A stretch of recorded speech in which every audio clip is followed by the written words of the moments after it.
Hi guys, this is Dmitry from NewConfig, a recruiting agency owner, and I want to tell you about the status of the job market because I've been asked by a lot of job seekers constantly where we are at. There's a lot of stress in the job market. Candidates are not finding jobs. We have 5 to 6 candidates reaching out to us every day. Some of them come to our office, many of them call us, huge majority email us, and I wanted to make a good video right now about the status of the job market sitting here in March of 2026. So where are we? What's going on? Are things getting better? Are things getting worse? So what I can tell you right now is the job market is much better than it was in 2025. There's a lot more activity that I see from our clients. They're hiring a lot more. They're posting more ads. They're contacting us more. That's definitely a good thing. However, 2025 was a really bad year. So if it's better than 2025, that doesn't mean much. But it's still better than 2025. Having said that, now the next thing I want to talk to you about is if I'm a job seeker and I'm looking for a job, are things getting better for me? Are things getting worse for me in terms of finding a job? Now sitting here in March of 2026, things are good for you because this is the time to hire.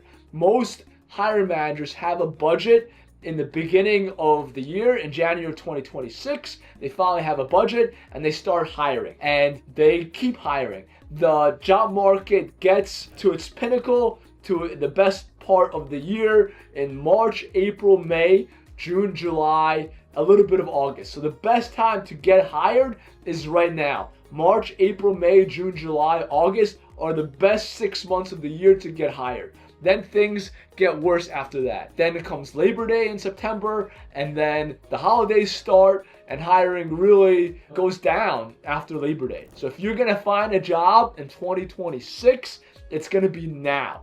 That is the status of the job market. So I want to talk to you about in-transition meetings. So in-transition meetings is when people who are unemployed, they all come together and they console each other and give each other advice. Now, I think that is a good thing when they're giving each other advice. What happens with many of these meetings is people start complaining a lot. They complain about the job market. They complain about their former bosses. They complain that they've been looking for a job for 5 to 6 months to a year or a year and a half. And it becomes a bad part of the search for you because you are continuing to look for a job and you have this in your mind, and now that a job search should last a year or 2 years, and they give you bad advice as well because obviously they've been looking for a job for 2 years, they've been unsuccessful. They really shouldn't be the ones that you should be going to for advice on how to look for a job. So I like in-transition meetings when you attend them once a month.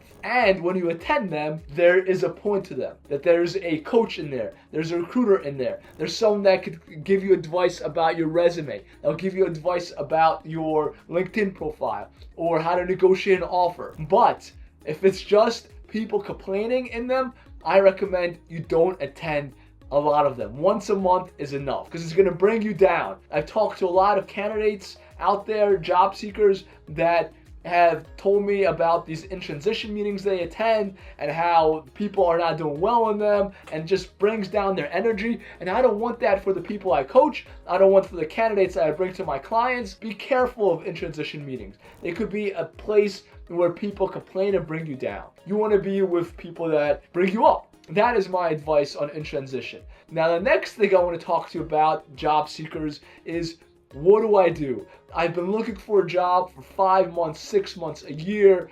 These people come to my office. They're very desperate. They email me. They're desperate. They call me. I could sense how desperate they are. What do I do to find a job? I need a job now. This is what you do. You need to increase the volume of places of where you're applying and the area where you're applying and the type of roles that you're applying for.